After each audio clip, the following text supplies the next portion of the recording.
In today's video, I'm going to teach you how to sync your Asana calendar with Outlook in just a few minutes. This is a great way to keep all your tasks and appointments in one place, streamlining your workflow.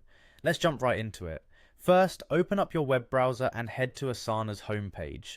Once you're there, you'll be prompted to sign in, enter your email address and click on the continue button. You'll then need to provide your password, and once you've done that, you can click login to access your Asana account. Once you're logged into Asana, you'll land on your home page. From here, you'll want to choose a specific project that you want to sync. So go ahead and click on the project that you're interested in synchronizing with your Outlook calendar. After selecting your project, you'll notice a Customize button on the screen. Click on that to open up additional options tailored for your project. Among the options that appear, look for apps and proceed by clicking on it. Here you'll find the various integrations that Asana offers, including the one for Outlook. Next, you'll click on the Add button. Doing so will present you with a list of applications that you can link to your Asana project. Scroll through the list until you find Outlook Calendar and click on it.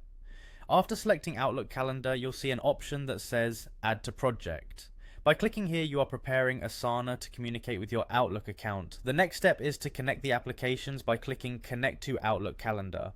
Before the two platforms can communicate, you'll be asked to grant permission. Click on Allow to give Asana the necessary permissions to sync with your Outlook calendar. Once you've done that, simply follow any additional prompts that come up to finish setting up the connection. By following these steps, you've successfully linked your Asana calendar with Outlook. Now, anytime you update your tasks in Asana, those updates will automatically reflect in Outlook and vice versa. This integration ensures that your task management system is seamless and that you never miss a deadline. Remember, having all your tasks in one place not only boosts productivity, but also makes managing your projects much more intuitive. Thanks for watching, and I hope you found this guide helpful. If you have any questions or run into issues during the process, feel free to reach out for assistance.